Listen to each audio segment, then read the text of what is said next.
Crédito de carbono. Acha que isso é só conversa e que não dá resultado nenhum?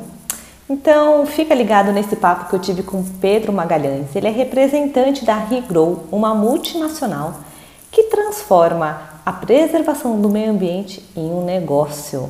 Acompanhe.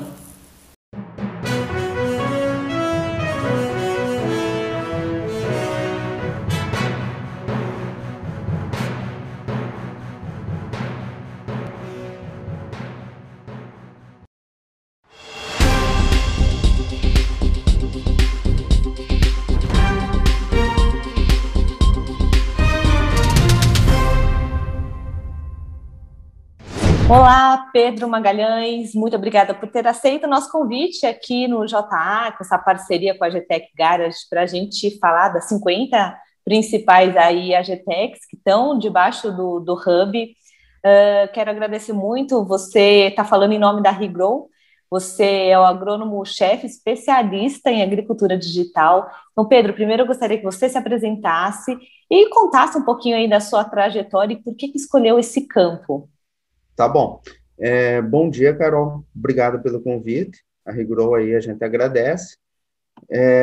Bom, é o seguinte, eu sou engenheiro agrônomo, então, formado pela Universidade Federal do Paraná, sou produtor rural, minha família há muito tempo estabelecida aqui na fazenda, aqui no Paraná, a gente está há 4 gerações, desde 1800 e tanto, e desde que eu me formei na agronomia ali na Federal, a minha carreira foi direcionada para esse setor vamos dizer, de agroinformática. Então, aí na metade de 2005, 2006, eu já comecei a trabalhar com agricultura de precisão, e sempre representando empresas estrangeiras aqui no Brasil. Eu trabalhei com Farmworks, com Precision Planting, com AgLeader, e aí surgiu a oportunidade de trabalhar com a Fluorosat inicialmente.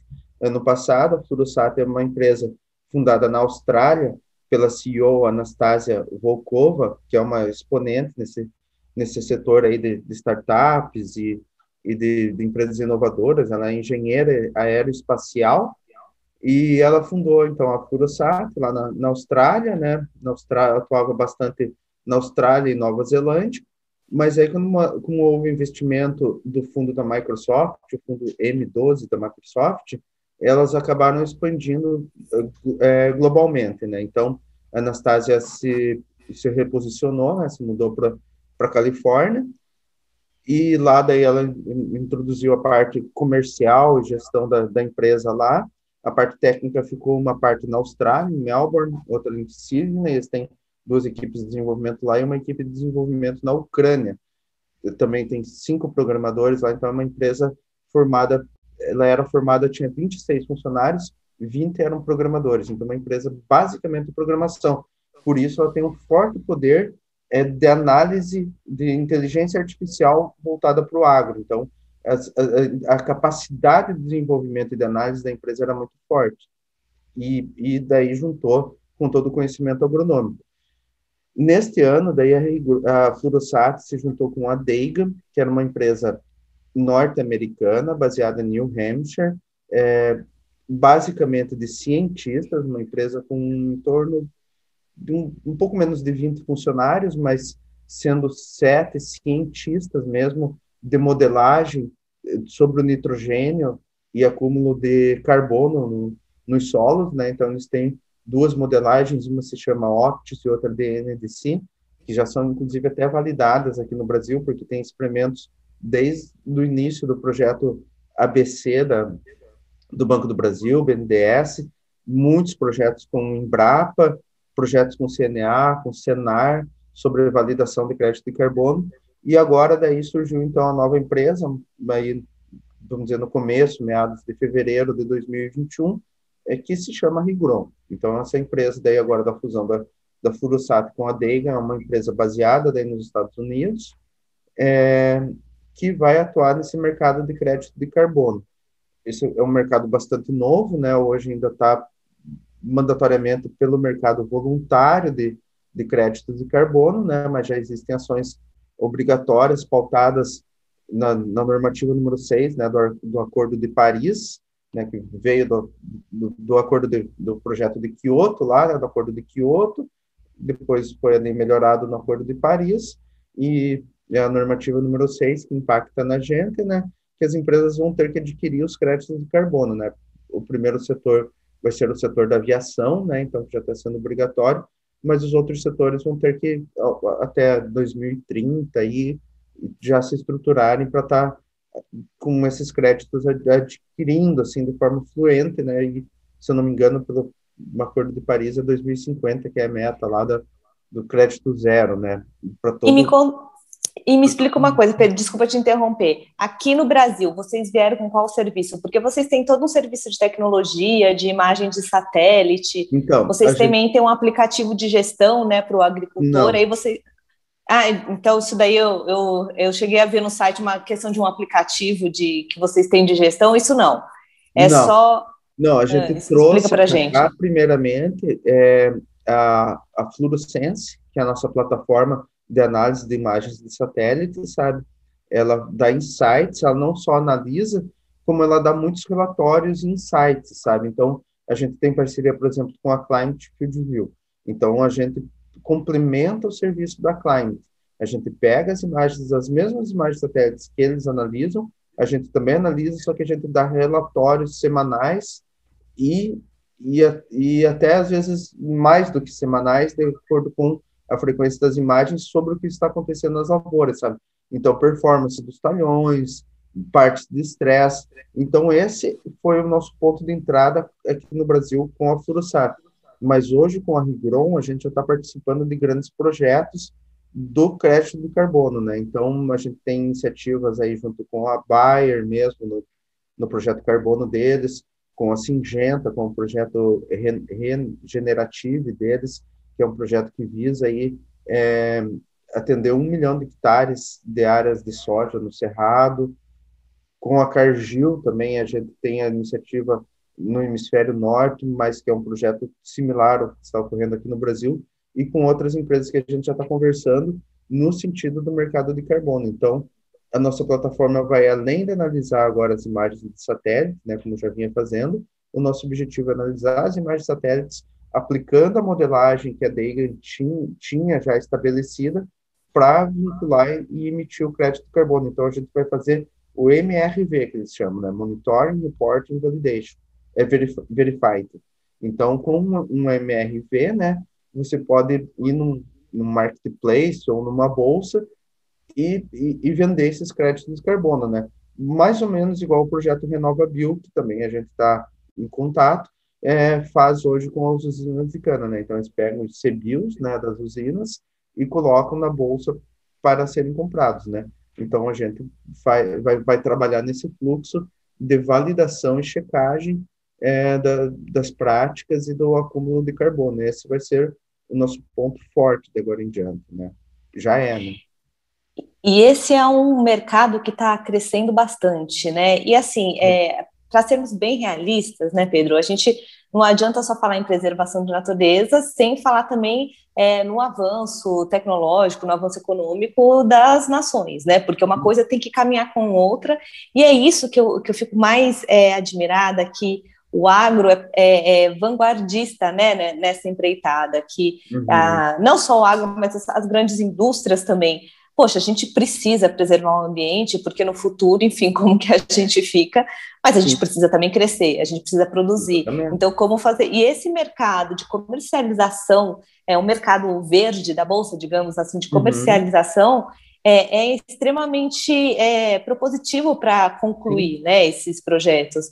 E vocês, então, já existe esse produto na Bolsa, como os CBIOS já estão em procedimento, não, ou ainda verdade, não? a gente não emite o crédito em si. A gente emite o relatório, que aí um marketplace acaba comercializando. Por exemplo, existe o marketplace da Nori, lá dos Estados Unidos, existe o marketplace da Verra, que atua aqui no Brasil. Esses marketplaces que emitem daí esses créditos como o CBIO, eles aceitam a nossa modelagem como um verificador, entende? Então, a gente é um verificador, a gente não emite o crédito, a gente é um verificador. A gente verifica e confirma que, porque existem várias etapas, né? Não é só o acúmulo de carbono. são as práticas sustentáveis também, né? Que isso é o que ajuda a natureza também, que permite que o produtor continue produzindo. Então, a gente verifica, por exemplo, assim, um exemplo, um trabalho grande que a gente tem no meio oeste dos Estados Unidos, junto com o consórcio ESMC. São 60 instituições, organizações americanas que acompanham desde 2006 o meio oeste americano e verem a evolução das coberturas, cover crops, plantas de cobertura. Então, por exemplo, a gente, desde 2006, a gente tem dados, ano a ano, de como está sendo o percentual de plantas de cobertura no meio oeste. Isso é indicativo de sustentabilidade, porque diferente aqui do Brasil, que o plantio direto é bastante difundido, lá nos Estados Unidos, não, e eles são contra, de certa forma, porque eles precisam aquecer o solo, eles precisam, enfim.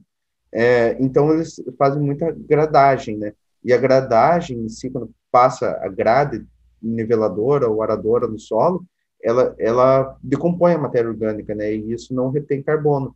Então, isso é uma prática que é estimulada nos Estados Unidos para aumentar a sustentabilidade, que também vai ser estimulada aqui no Brasil, só que aqui o produtor já tem por prática adotar o plantio direto. Então, o plantio direto é uma prática sustentável. E a gente é capaz de mensurar. O estado do Paraná, o estado do Mato Grosso, não sei, o estado do Paraná planta 10 milhões de hectares, não lembro agora o tamanho, mas dos 10 milhões de hectares, 5 milhões tem cobertura de plantio direto. A gente vai emitir esse relatório. Daí, tá, mas na região de Campo Mourão, então, quanto que é? Na região de Campo Mourão, dos 1 milhão de hectares que tem em Campo Mourão, 500 mil estão sobre o plantio direto. E a gente consegue se aproximar a chegar a nível de fazenda e talhão, assim. Dizer, olha, do seu Haroldo Galassini, a fazenda dele lá, que tem 10 talhões, 5 estão sobre o plantio direto, 5 não estão. 5 acumularam 0,3 toneladas de carbono neste ano. Os outros 5, 0,1, por exemplo. Então, a gente consegue dar esse crédito a nível de produtor. A gente consegue vir do macro, assim, por exemplo, uma análise estadual, uma análise da região sul do Brasil, ao produtor e ao talhão, sabe? Então, a capacidade na nossa plataforma e da modelagem que a gente tem hoje é uma escala bastante grande, assim, ao micro, vamos dizer, ao meio ambiente ali. Então esse é o poder que a gente tem hoje com a Rigron, assim, né? Fazer uma grande análise. As grandes Pedro, iniciativas que estão vindo estão começando pelo Cerrado, né? Eu mesmo sou paranaense e gostaria que tivesse mais iniciativas aqui no Paraná, né? Mas eu acho que vai ter que passar pela demanda das cooperativas, né? Porque aqui tudo acontece muito vinculado às cooperativas, né? sem dúvida, sem dúvida. Mas isso é uma onda que vai chegando, geralmente começa nos países mais ricos e vem vindo, e quando chega no Brasil, nas cidades mais ricas, nos estados mais ricos, e aí quando a coisa não calha muito, vai pela outros canais, né? Que nem você comentou, as cooperativas vão começar a exigir, o consumidor já está exigindo, então é uma coisa que vai levando a outra. É uma coisa também que é importante a gente destacar, que só para quem está nos assistindo, porque o brasileiro é muito desconfiado. Isso, por um lado, é bom, mas pelo outro também falta um pouco de confiança, né? Na sociedade é um pouco importante. E a gente sempre acha, isso daí vai ter o famoso gatinho que a gente fala do brasileiro. Não é. Se as pessoas soubessem como que é o fluxo de aprovação para a geração desses créditos de carbono, o estudo, as agências têm que ser aprovadas, as agências têm que ser habilitadas, é todo um processo certificado para que haja essa construção desse mercado, né? É importante ter o mercado para que as empresas também sejam incentivadas a fazer, né? Não, você está corretíssimo, a tua colocação foi muito boa, porque tanto que, o que aconteceu? Como esse mercado era meio, vamos dizer, incipiente, meio não tão, vamos dizer, profissionalizado e tão rodando, houve verificações ou emissões de créditos de carbono que chegou a queimar o filme do mercado brasileiro. Então, por exemplo, a União Europeia não compra atualmente créditos de carbono do Brasil, porque houve, assim, iniciativas que duplicaram emissões de crédito da mesma área, que venderam mais de uma vez, que venderam créditos que não foram verificados, que não existiam. Houve ações, por exemplo, uma empresa chamada Patagônia, que vende roupas lá nos Estados Unidos, roupas de frio, assim.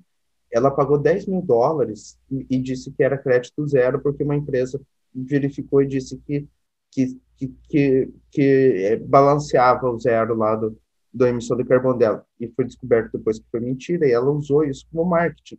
Então, como você falou, o consumidor vai procurar. Quem são as empresas que estão procurando comprar os primeiros créditos? Danone, General Mills, empresas de alimentos. Porque, por exemplo, na hora que você for comprar uma batatinha no mercado, tiver lá uma batatinha da Elma Chips e uma da McCain, por exemplo, e a McCain tiver um selo ali, carbono zero, a tendência é que esses consumidores dessas novas gerações comprem o carbono zero. Você vai comprar um tênis, tem o Nike e o Adidas.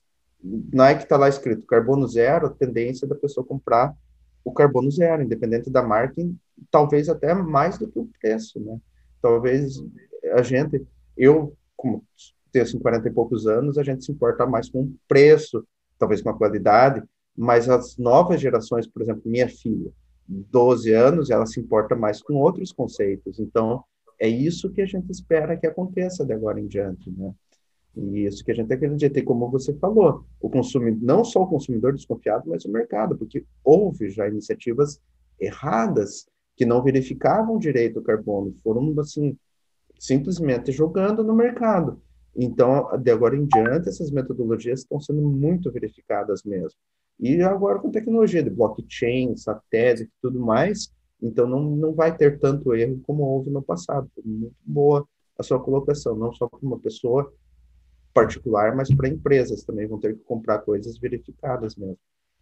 Exatamente, Pedro, ó, é um assunto assim que daria para a gente ficar muito tempo conversando, porque realmente é uma tendência que não tem como escapar, graças a Deus, mas nosso tempo está acabando. Eu queria só que você desse uma visão, como que a ReGrow está atuando no mundo inteiro, ou uma palavra final aí da empresa, só para a gente fechar aqui nosso dia. Bom, então, assim, a ReGrow está focada nessa questão da verificação, né, através de imagens de satélite, assim, no mundo inteiro. Os mercados mais fortes que atua é a América do Norte, né, então Estados Unidos e Canadá, Austrália, Nova Zelândia bastante, e aqui no Brasil, né, com as iniciativas que a gente começou no passado, já atingiu quase 1 milhão de hectares, assim, de verificação de imagens através de satélite, e agora com o mercado de carbono a gente vai atingir milhões de hectares aqui no Brasil. Eu creio que nesse primeiro ano em torno de uns 3, mas são projetos assim de 5 anos, projetos até 2030, envolvendo Embrapa, envolvendo outras instituições, então serão assim projetos de larga escala aqui no Brasil. Como eu falei, hoje focados na região do Cerrado, né? Mas já existem projetos indo para o Chaco, da Argentina, e espero que em breve tenham projetos aqui no sul do Brasil também. E você é o representante da ReGrow aqui no Brasil? Eu sou o líder para a América Latina, na verdade, assuntos que envolvem Argentina, Chile, mesmo às vezes na América Central, assim, Nicarágua, esses dias eu estava conversando com de Nicarágua, deu outra daí, esqueci um outro país ali da América Central.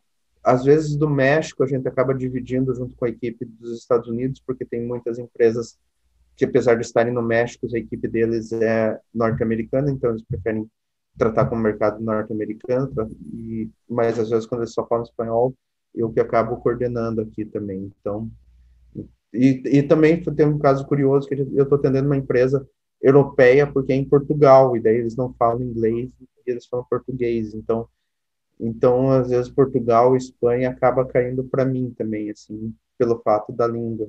Mas o meu foco é América Latina. Que legal, Pedro. Pedro, eu quero te agradecer de coração. Obrigado. Foi uma entrevista muito interessante, não só para produtor rural, não só para indústrias, mas também para investidor, quem está procurando um mercado que está em ascensão, não tenha dúvida que esse é especial. Então, Pedro, eu quero te agradecer de coração. Obrigado, Carol. E ótimos negócios para vocês, viu? Obrigado, valeu.